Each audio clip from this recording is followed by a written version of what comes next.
Um, just for more of our viewers who have joined us, welcome to our Citywide Candidates Forum. My name is Mona Davids, and I am the founder of Little Africa News, New York Voice News, and the podcast Real Talk with Mona Davids. And I am joined by my co-sponsor, Maria Denzillo of One City Rising. This is the second candidate who is running for public advocate, Mr. Marty Dolan, who is joining us now. And I will pass it over to Maria. Okay, thanks, Mona. And thank you all for joining us tonight, and to our community partners, thank you again. Some of you might know Marty because he ran for Congress against AOC last year, one of the bravest men in New York City, perhaps. So since time is at a premium, I'm going to jump right in and let Marty has his opening 3-minute statement so we can hear from Marty, and then I'll turn it back to Mona for some questions, and we'll go back and forth with some tough questions for Marty. Okay. Okay, well, thank you to the organizers very much. Mona, Maria, thank you, everybody else. And I'm going to start with one word, which is imagine. And by that, I mean imagine a fresh start.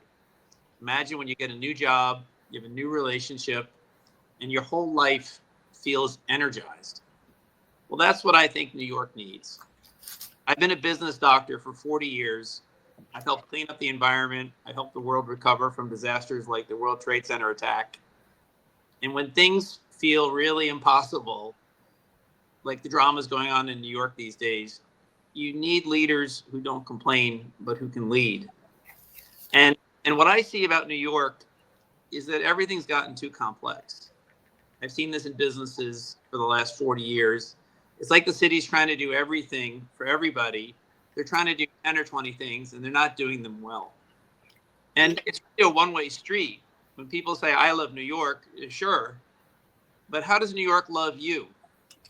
What can we be doing to make things better for you? So I'm a policy guy. I'm going to start with 4 quick policies. First, NYCHA. NYCHA is now a one-way street. You know NYCHA, but it's hard to get out. It's like the Hotel California. We need exit routes for our long-term residents.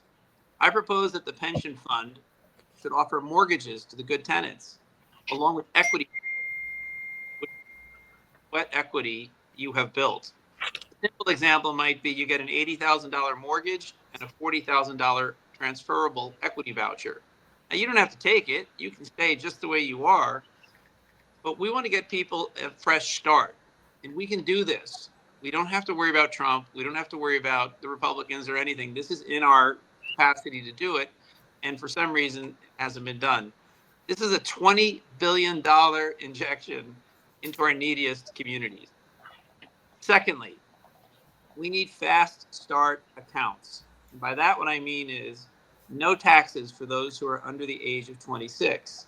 We need to get our kids rolling with Dolan or just rolling into the workforce. So on your 26th birthday, you get back all the taxes that you paid. You can buy a property with that money if it's in New York. You can repay a student loan, or you can go back to school. The whole point is to get everybody cranking at a young age. I've had 3 pass through 20 to 25, and it's really hard right then. Family tax accounts and cumulative tax accounts. So the way this works is if you're a mom, a dad, a guardian of a kid, you get a rebate when they pay their taxes. So if they pay 30 or 40,000 bucks of taxes, you get 10 or 15% of that back. Why? Because you're the person who sat at the kitchen table with them.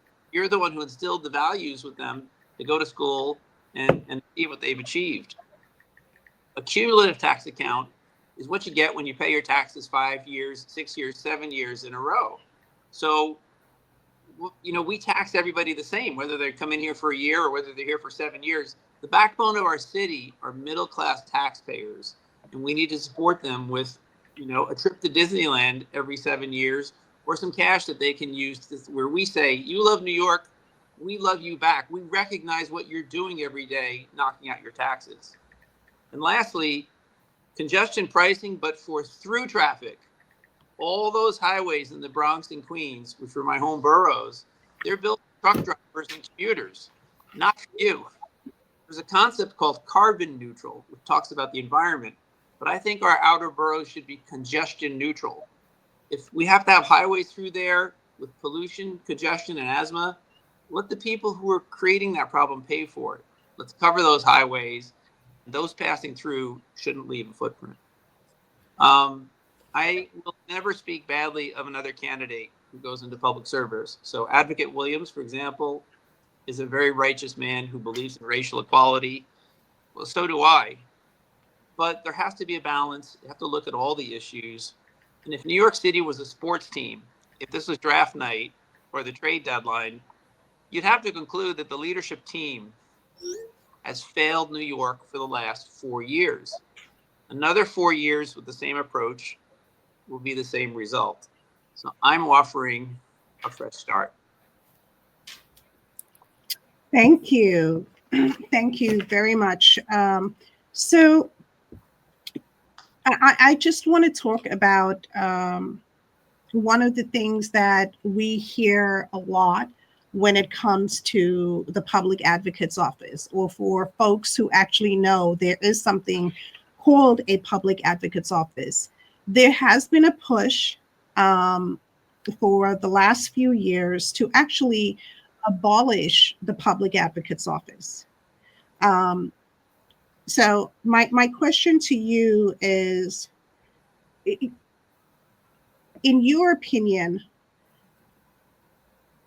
is the public advocate's office a critical office for good government in New York City? And if so, why? Okay, sure. So New York is a $27 trillion economy. 27 trillion. It's a $120 billion budget. And it's run by 50 city councilmen, maybe 30 or 40 state assemblymen, state senators, and the mayor, none of whom have any financial training at all. It's a bit like you've got 80 bumper cars, all with gas pedals, and nobody with a brake pedal. And the way I would envisage the public advocate office being a real plus for the city of New York is in what I call strategic thinking, long-term thinking. And I think that what every company I've ever seen has this, where they have the people doing the operations of the entity, and then they have one party that is looking out 3 years, looking out 5 years, looking out for example, we're going to have drone taxi. We have roads that are coming in. We have capital projects.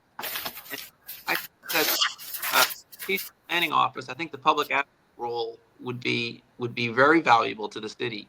But as it is, what happens is the public advocate role has descended into something which is an office of complaint. And that's the problem, which is it's just a complaining place. It's not a suggestion box. And that's what we need to change. Okay, I'll pass it on to Maria. Yeah, one thing we didn't talk about before with Jennifer is Rikers Island, and that's another subject that is on the minds of many New Yorkers. The plan that the City Council passed was to build 4 smaller borough-based jails that would have approximately 40% less total inmate capacity. And many residents of these areas where the jails are supposed to be built are complaining that it's very inappropriate citing locations for large jail facilities. Some of these neighborhoods are already very crowded. And also the jails themselves are not supposed to, or don't have the capacity that is needed to house the current population of incarcerated individuals. So can you talk a little bit about what your philosophy is as public advocate in regard to Rikers Island? Do you think it should remain open with better training for guards and renovated, for example, to include mental health and drug rehab facilities? Or do you think it should be shut down completely? And what would you advocate for as public advocate on this important issue? So I think if it ain't broke, and it is broke, but if it ain't broke in terms of its location, don't fix it. I think an island is a great place for a prison if you have to have a prison. And I think the focus should have been on fixing what's wrong with Rikers Island and rehabilitating the building, rehabilitating our corrections officers.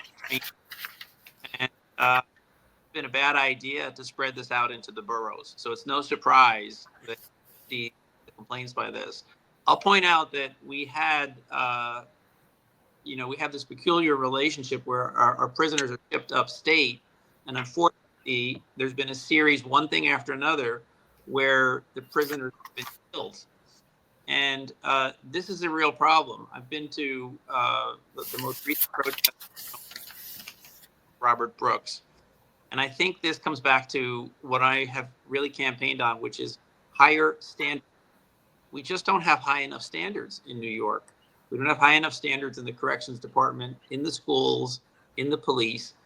And you can't have a culture in the corrections department where you have a shoddy prison and you have, for whatever reason, you have a prisoner who's transferred from one place to another and is killed along the way. This has got to be completely unacceptable. But as far as Rikers, I would have fixed it where it is. And I think even the residents of the other boroughs would accept if there was a temporary period where they were having to move people to Rikers as they were, rehabilitating it. I think people would understand that.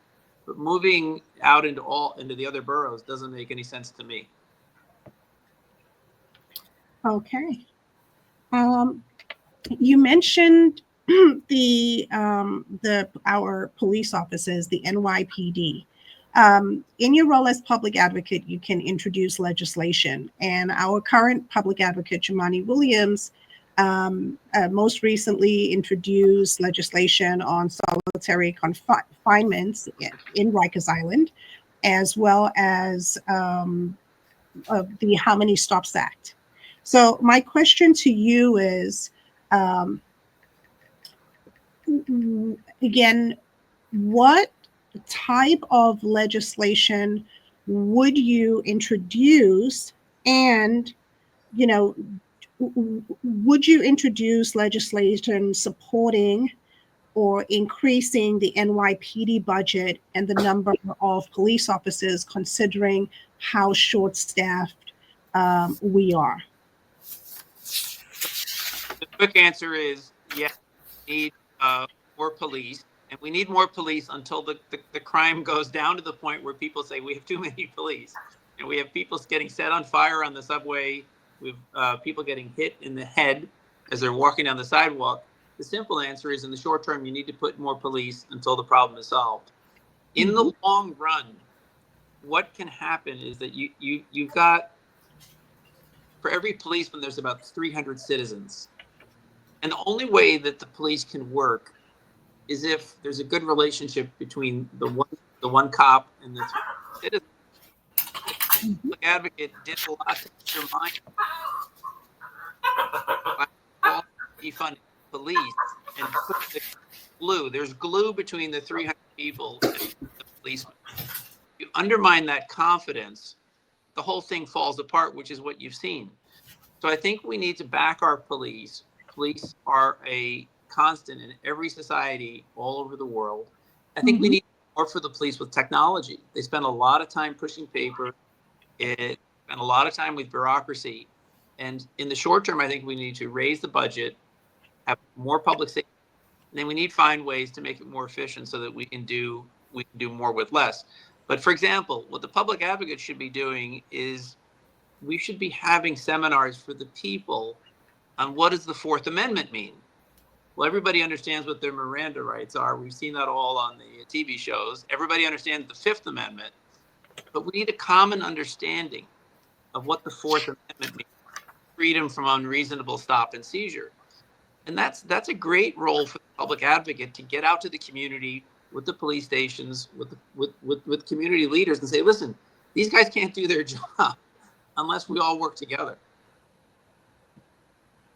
Okay. I'll pass it on to Maria. Okay, let's talk about education for a bit. So we have community partners, Place NYC, a wonderful advocacy group that has been fighting for rigorous curriculum and real G&T and quality education for every New Yorker. And I want to, I would like to turn our discussion over to your priorities as public advocate. So our education budget is now over $42 billion and is nearly 1/3 of our city budget, while enrollment has declined and student achievement rates are at an abysmally low level. How will you advocate for quality education? How would you use your powers as public advocate to ensure that tax dollars are going towards student and classroom needs instead of DOE administration? And also, if you could talk about, as public advocate, how you will appoint representatives to the citywide councils, including high school, English language learners, and special education. So if you could just talk about your education philosophy, especially around G&T, rigorous curriculum, and merit, and then selection process for appointing people to important boards. It's the most important topic in my platform, and changing the mentality of the city around education is number one. So if you start way out around the other side of the world and you think about the technology is really the biggest factor in the world right now. And we have jobs going all over the world. Technology has made it beneficial for consumers in the United States. You can get stuff delivered at home. You can go on a flight. You can bounce a selfie off of a satellite. But technology is hunting jobs. So all those houses and chains in Brooklyn where, the people would go down the block and they would work at the Brooklyn Navy Yard, or they would work at the Steinway, piano factory. Those jobs are all gone, but our school system hasn't changed. Our school system is still cranking out the same product. When the kids are graduating at 18 and they're competing with, programmers in the Ukraine, people who are doing robotics in Korea. So, and you can, that's the number one thing affecting the labor market, which is that technology is hunting jobs, and whenever it finds $100,000 a year job, it eliminates it or reduces it. So we have to get it so the public education system is turning what I call learners into earners. So we have to change the mentality that kids are kind of okay until they're like 10 years old and they learn the ABCs. We look at the curriculum. We have to look at more regular testing. And we need to look at getting these kids so that by the time they're 21 or 22, they're earning money and they're in a job with dignity. Right now, the school system is producing a very mixed result. And we have to look at everything. So I think really what the city should be doing is they should be cutting costs on almost every other budget once they can figure out how to do it, and really reinvesting in a new school curriculum. Okay, thank you. Before we close up, can we talk a little bit about your transportation policy, especially around regulating electric vehicles, e-bikes? This is a big topic for us West Siders and many people around the city, where we know the Department of Transportation has invested a lot of money in building bike lanes that are unused in the outer boroughs and very underutilized many places in New York. And at the same time, we've seen a dramatic increase in accidents occurring by e-bike riders who aren't licensed, regulated, or insured. So we would love to hear your what you could do as public advocate to help address this crisis of lack of street safety. Well, this all came from good intentions. The idea was to put in the bike lanes, and then, motorized bikes became a thing. Most people don't understand that bikes are basically motor vehicles, even if they're just pedal bikes. They should be governed by motor vehicles. I think the answer is that, here's a good example. You've got the community boards. You have, 51 community boards, 58 community boards, and they meet every month. And you have all this great feedback there. It's like the public advocate has this retail chain of listening posts around the city, but the public advocate is not connected to those community boards. I would connect the public advocate to the community boards as a matter of regular practice, so that every morning you're coming at 7 o'clock or 8 o'clock in the morning. And so what you would have seen if the public advocate was focused on this issue instead of focused on one issue, these complaints have been around for a long time. And then you need to really be effective as a leader. You need to say, you get with the police department, you get with the Department of Transportation. you need to have traffic monitors in the busy places. Now, the e-bikes aren't so bad all over the city. They are terrible on the Upper West Side, where I spend a lot of time. On the Upper East Side, you can practically get killed crossing the street. But you have to problem solve. You have to be alert to the feedback. And I think the current public advocate has been very focused on one issue. It's a good issue, which is racial equality. That's fine. But if you have a problem like that and it's coming through the community board system and you're hearing it, you have to do something about it. So I think that's where you put the trainee policeman. It's where you maybe create a new class of law enforcement officers, the junior people coming in, because it is a system of broken windows. When you start to see one thing go wrong in a city, even in the prisons. So if you're seeing that the prisons are bad, it gets into the mentality everywhere else. You need high standards everywhere, and you need somebody who's there every day looking at the reports from the community boards and taking action. Do you support banning e-bikes from city parks, from Central Park and other city parks? I think you have to go almost on a park by park basis. I think some of the parks are pretty small. Some of them are pretty large.